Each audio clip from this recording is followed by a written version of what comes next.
Welcome to a new edition of the Neon Jazz interview series with New York City Jazz Americana duo of Sweet Megg and Ricky Alexander. They have a new single out called My Honey's Lovin' Arms from their debut album, I'm in Love Again, coming out on June 11, 2021 on Turtle Bay Records. These two come from very diverse backgrounds, and they started performing together in New York City in 2014. Sweet Megg is a New York City bred vocalist who performs a wide range of material steeped in the American tradition of jazz and blues. She splits her time between Nashville and Brooklyn. Ricky began exploring the clarinet and fine-tuning his primary instrument, the saxophone. He has performed at the Kennedy Center and many other prestigious and historic venues. Together, they have chemistry and a great story. Enjoy. Sweet Megg, Ricky Alexander, thank you for taking a minute out for Neon Jazz. Thanks for having us, Joe. Talk to me a little bit about coming out with new material during a time on the planet like we have right now with the pandemic and everything that's going on. Talk to me about your thoughts on the timing and this release. Well, I would say it's funny, like, you know, technically the timing of the pandemic and what we're going through is what made this record possible. So, because, you know, we're all New Yorkers and we're all, you know, gigging so often when in normal times that we would never have time to put together something like this. And because of the pandemic, you know, all of our favorite musicians were available and we had time to rehearse. And we had time to, you know, Mike had time to write beautiful arrangements, and I had time to learn new songs that I hadn't sung before. And so in some ways, it's like because of the pandemic, we got to even do this.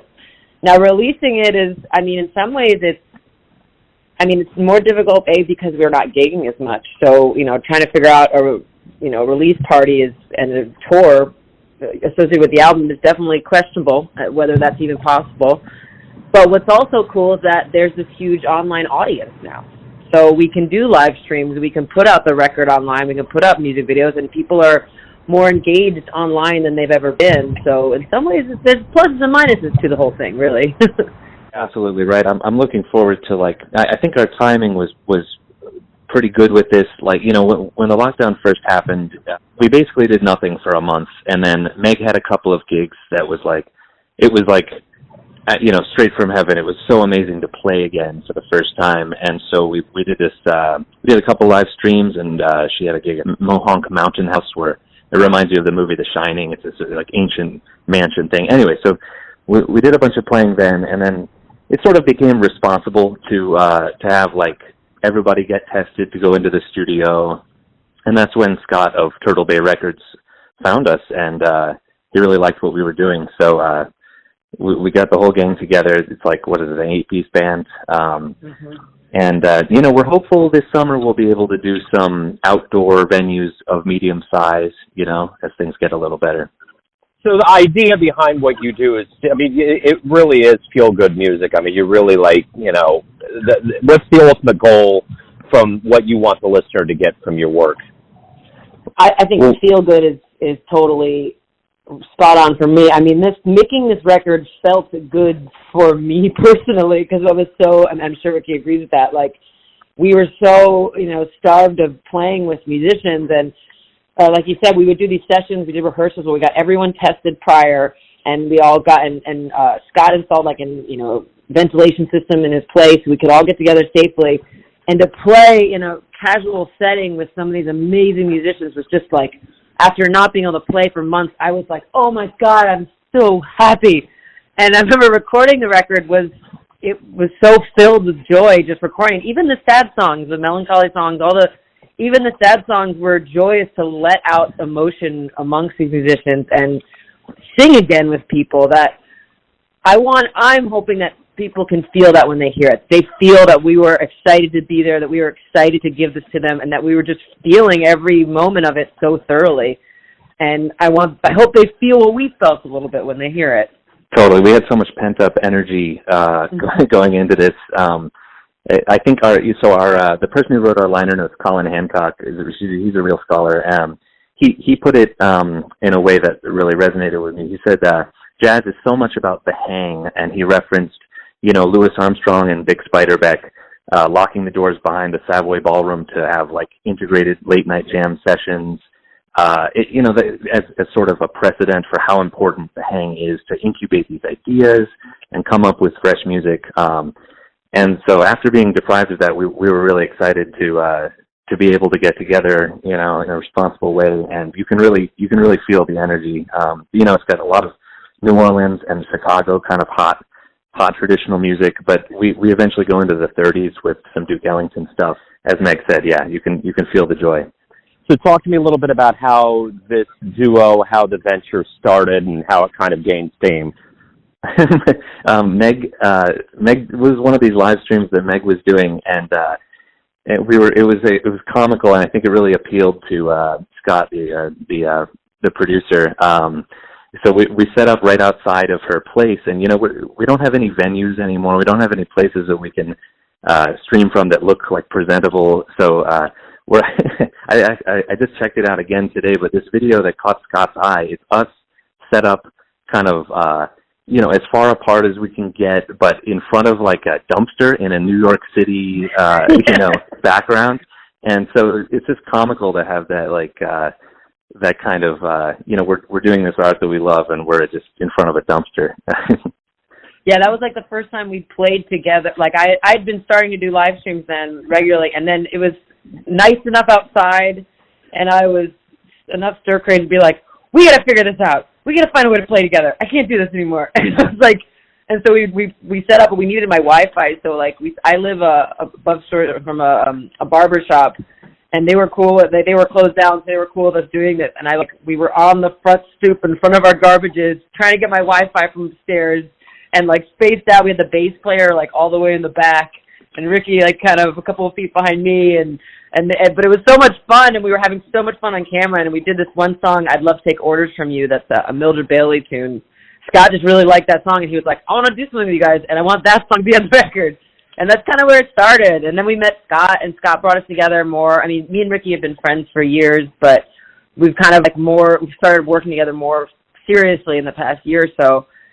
And when Scott brought us together and we started really talking about the concept of what we wanted to create and what we wanted to do, we just realized we were much more aligned than we even thought. And Scott really brought out a lot in both of us. He really got, the collaboration between me and Ricky wouldn't have been as beautiful without Scott's work with us and his ideas and pushing us, It was cool.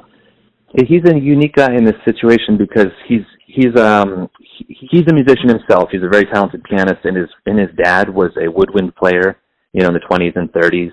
And so he not only loves the music, but he understands the music, which is kind of it's rare to have that from a producer or benefactor type of relationship. It was really fresh to be able to talk honestly with him about intricate musical ideas that we like and don't like. So why does this combination work? What makes you two successful?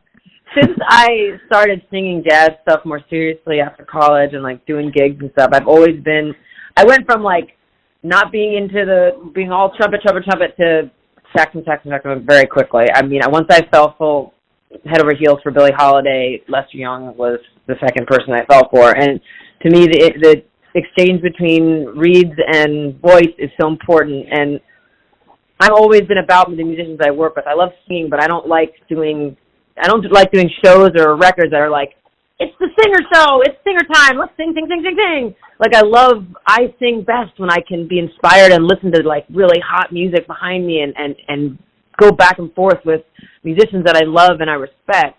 And when I started working with Ricky, I started calling him more often. He's just my favorite reed player in the city. And I've always just been like, I remember for years I was like, Rich is so great, but I was always like intimidated because he always had such nice suits on. I was like, I'm not fancy enough for him. He's too well dressed. But then we started working together, and I got to know him better. And I was like, Ricky's not only an amazing player, but he's the sweetest guy in the world, and he's got such a big heart, and he listens really well. And there were so many times throughout working with him on the record and stuff, and with the different ideas that we talked about, that I felt like my wants were listened to, my needs were listened to, and I also was pushed sometimes away from my comfort zone, but never in an uncomfortable way. And it was I very quickly saw that in the relationship between us and knew that it would work and would continue working.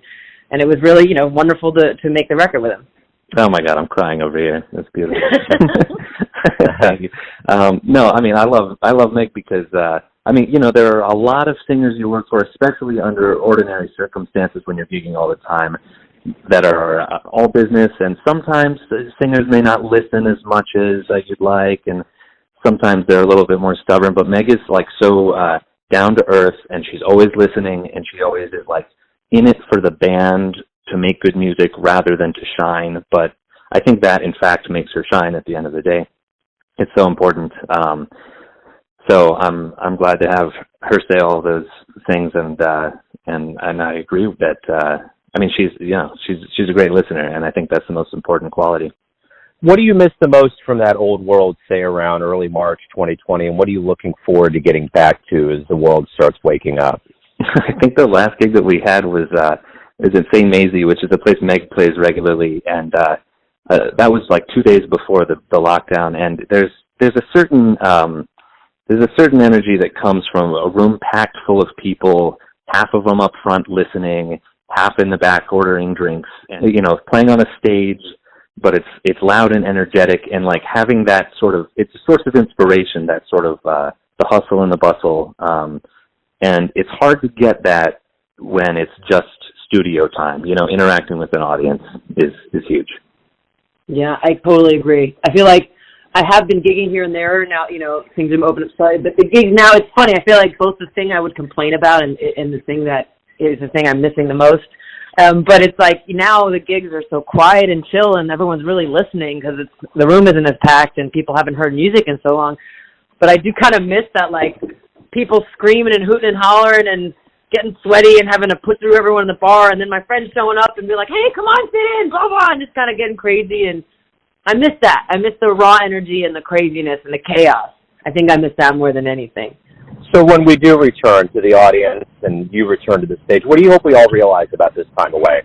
I think one thing that I think that could potentially happen, which would be so beautiful and something I've wanted for so long, is respect for it again. You know, like I feel like in New York, one thing that, you know, I'm in Nashville right now because I'm splitting my time between the two cities because I got kind of frustrated playing in New York because here's a city filled with like these amazing jazz musicians playing every night of the week, and so many bars and clubs would just take it for granted, in my opinion. Like, you'd be at a show, like, I remember going to one of my friend's band.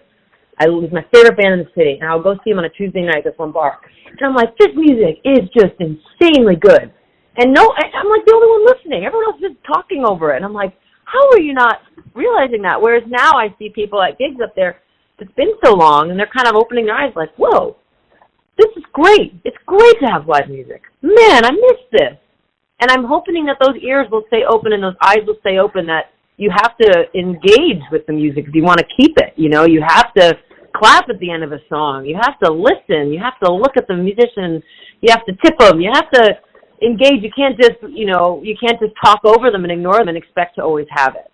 I hope that people get that and learn that from this.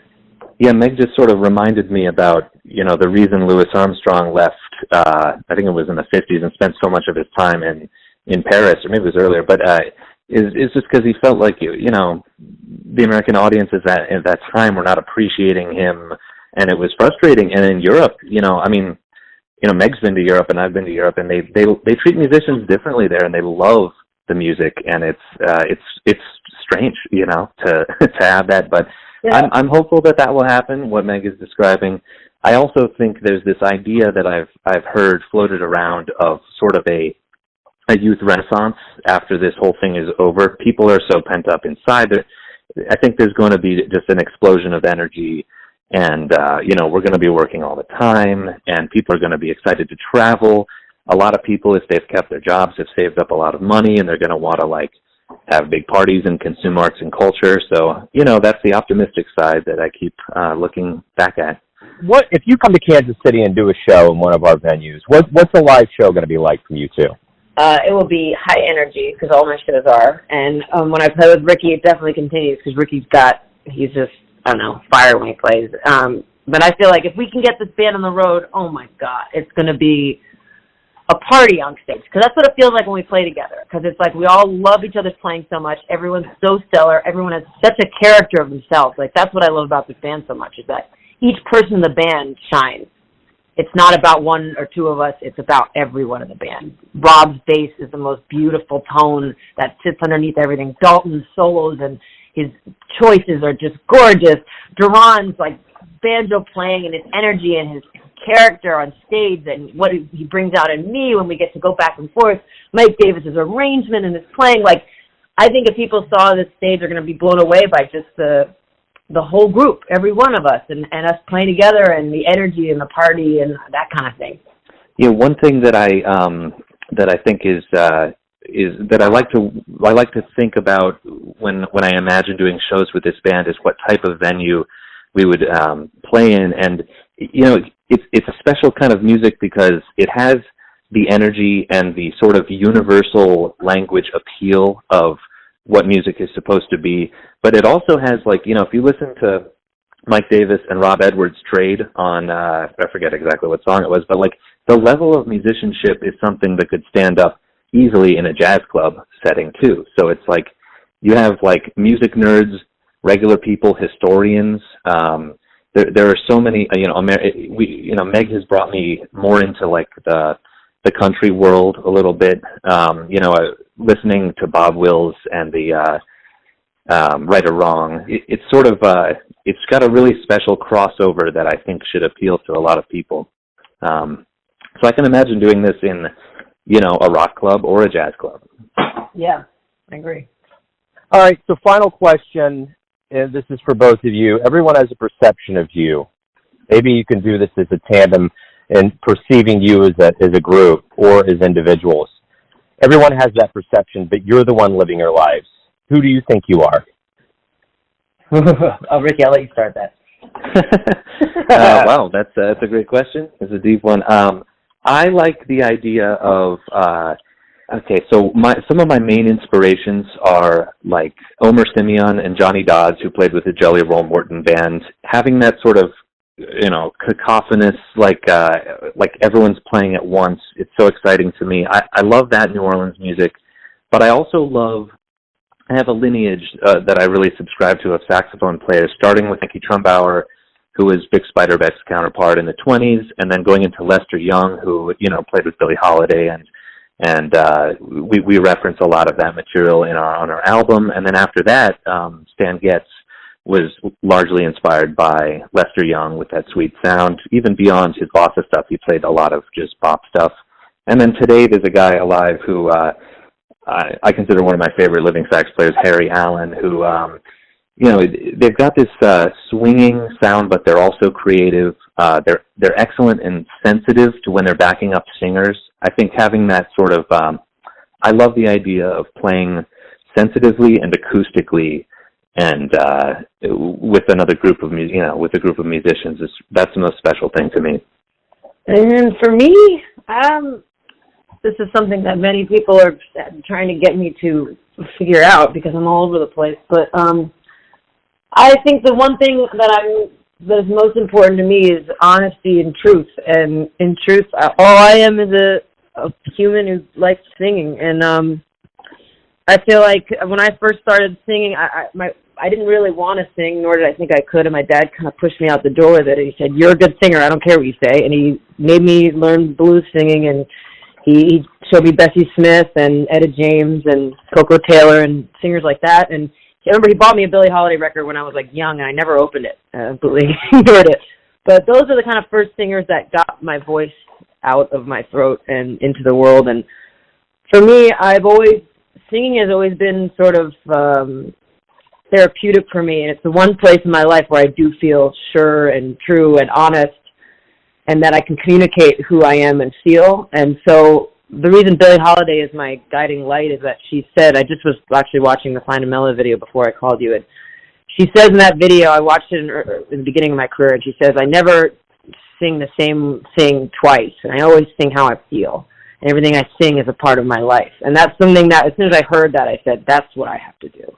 Because if I'm gonna choose this life to be a musician, which is not the easiest of life, then I want to at least be honest and true. And so everything I sing is that, and that's sometimes why I tend towards an eclectic mix of tunes, because I like a lot of stuff, but it's true to me and it makes me feel and move. So don't know. That's who I am, and that's what I do.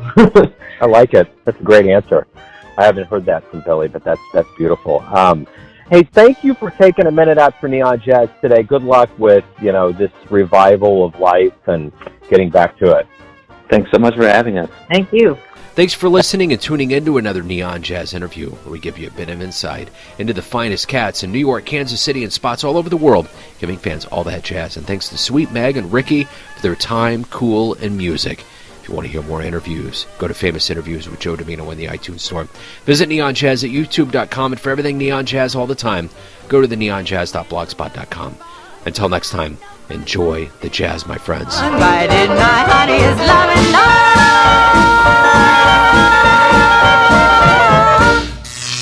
Neon Jazz.